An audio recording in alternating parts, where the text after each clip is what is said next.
जो बहुत से उलूम व फ़नून हासिल करते हैं,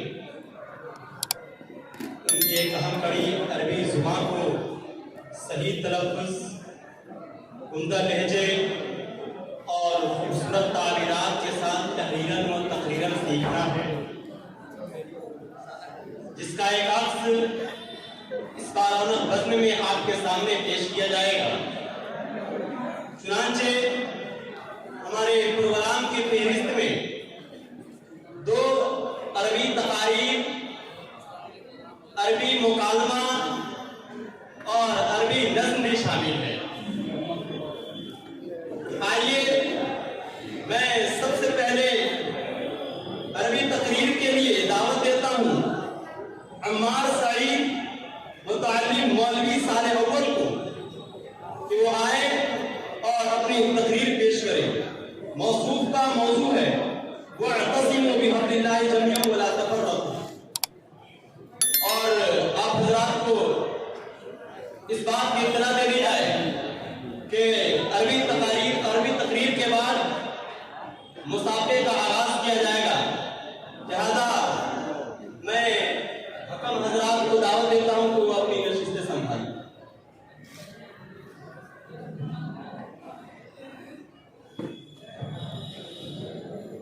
अस्सलामु अलैकुम व रहमतुल्लाहि व बरकातुहू। अल्हम्दुलिल्लाहि रब्बिल आलमीन, अस्सलातु वस्सलामु अला रसूलिहिल करीम मुहम्मद इब्न अब्दिल्लाहिल अमीन व अला आलिहि व सहबिहि अजमईन। अम्मा बाद, क़ाल अल्लाहु तआला फ़िल क़ुरआनिल मजीद वल-फ़ुरक़ानिल हमीद वाअतसिमू बिहब्लिल्लाहि जमीअन वला तफ़र्रक़ू। वक़ाल रसूलुल्लाहि सल्लल्लाहु अलैहि वसल्लम यदुल्लाहि अलल जमाअह। वअयज़न क़ाल मन शद्द शद्द फ़िन्नार।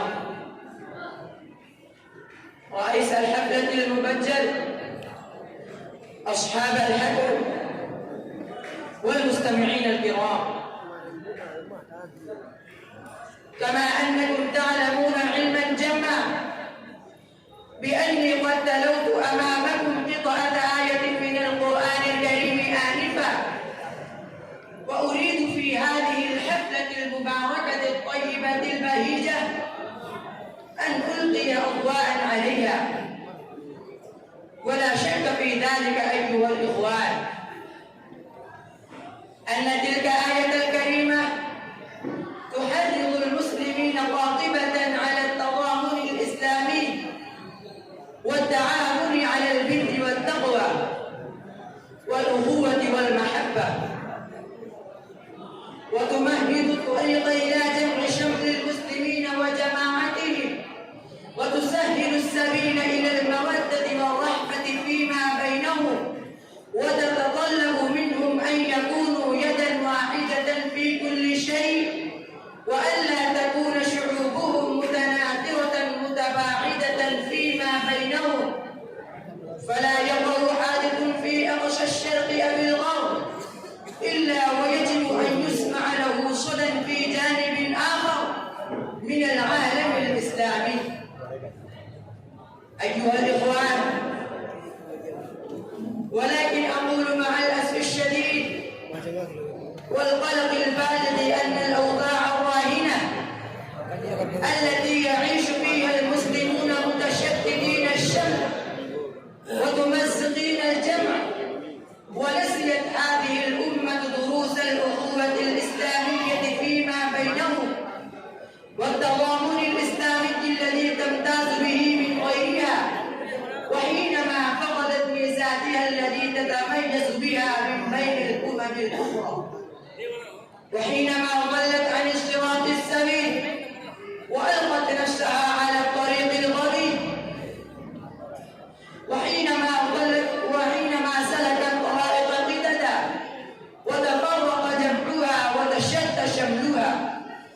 نتيجة لذلك وهنت قواها وضعفت قوتها وشوكتها وتزعزع بنيانها، فتداعى